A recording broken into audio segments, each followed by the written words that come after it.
Hello guys, welcome to my YouTube channel. स्वागत छ तपाईँलाई मेरो युट्युब च्यानलमा। आई होप तपाईँहरू सबैजना सन्चै हुनुहुन्छ होला। म पनि एकदम फिट एन्ड फाइन छु।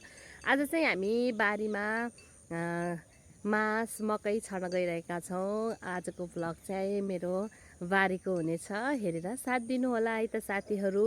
मन परे लाइक कमेन्ट सब्सक्राइब गर्न नबिर्सिनु होला। हामीले अस्ति रोपेको प्याज चाहिँ त्यत्रो भइसकेको छ। हामीले यसको झार चाहिँ फालिसकेका छौँ। अब चाहिँ हामीले यसमा गोडमेल गरेर हल्का मल हाल्छौँ र अरू पनि छ। यता हाम्रो धनिया, लोकल धनिया है, यो चाहिँ साथीहरू लोकल धनिया हालेका छौँ। र उता बाबाले चाहिँ खेत जोत्दै हुनुहुन्छ आफैले, त्यही भएर म चाहिँ तपाईँहरूलाई देखाउन गइरहेको छु। साथीहरू कस्तो हुन्छ हेरेर साथ दिनुहोला। पहिलो भ्लग हो। लसुन पनि हाम्रोतिर त सुकिसक्यो साथीहरू। हजुरहरूकोतिर सुक्यो कि नै लसुन? हाम्रो चाहिँ यसरी लसुन सुकिसकेको छ। अब चाहिँ केही समयपछि यो लसुन पुरै सुकेपछि हामी फेरि यसलाई उखाल्छौँ। त्यसको भ्लग पनि पक्कै पनि तपाईँलाई देखाउने नै छौँ। हेर्नु साथीहरू, मकैबारी किसानी भएपछि यतिको चाहिँ हुनै पर्यो है साथीहरू। गाउँघरमा बसेपछि हामी त किसानी हो, खेतीपाती गर्छौँ है साथीहरू। मकैबारी टन्न लगाछौँ। अब यसलाई चाहिँ गोडमेल गर्न बाँकी नै छ। पानी हाल्नुभयो अस्ति। अब चाहिँ यसलाई गोडेर मल हाल्छौँ। त्यसपछि उता देखाउँछ है त बाबाले जोत्नुभएको।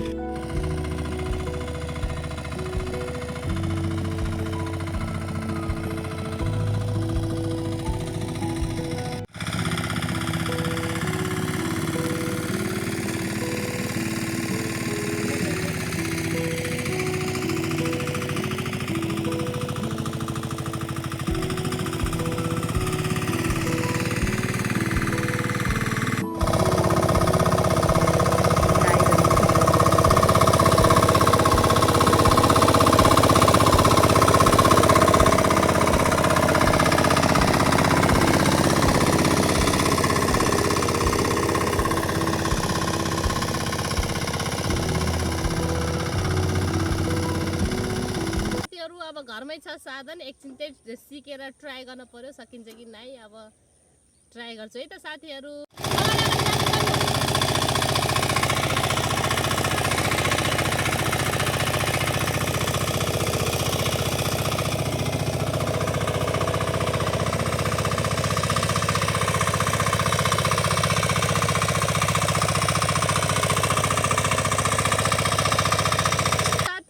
सिके त के जानिँदैन र अब पहिलो प्रयास चाहिँ हल्का जाने। अब 2-4 चोटि सिक्यो भने चाहिँ पर्फेक्ट तरिकाले सिक्छु होला सायद। अब आजको लागि चाहिँ थोरै जाने। अब यति नै भयो है त साथीहरू। यो जोतेर के छर्नु भयो? मास हो, मकै पनि छर्ने हो। ए अब कहिले उस उम्रिन्छ त? अब यो अब 14 दिन पछि हो। आफ्नै साधन भएपछि कतिको सजिलो हुँदो रहेछ बाबा? धेरै सजिलो हो। थोरै जोत्यो है। थोरै जोत्यो। ल भ्याइ अब घरतिर लानु भएको? घरतिर लाने हो। ल 4-5 दिन अब यसलाई। यसलाई ए ल ल ल हुन्छ हुन्छ हुन्छ। ल लैजानु।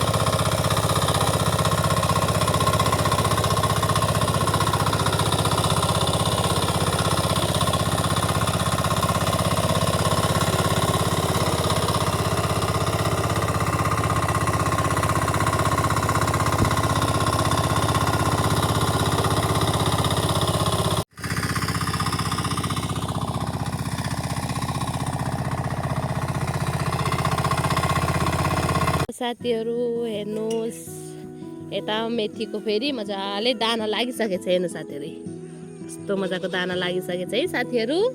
यहाँ पनि सानो करेला छ, यो पनि कुनै समय ठुलो भएर फलेर खानेछौँ साथीहरू। ओके साथीहरू, आजको भ्लग कस्तो लाग्यो तपाईँहरूलाई? आज चाहिँ मैले करेसा बारी, तरकारी बारी सँगसँगै हामीले चाहिँ बारीको भिडियो देखाएको छु। कस्तो लाग्यो मन लाइक कमेन्ट सब्सक्राइब गर्न नबिर्सनु होला। आजको लागि यति नै, बाई बाई।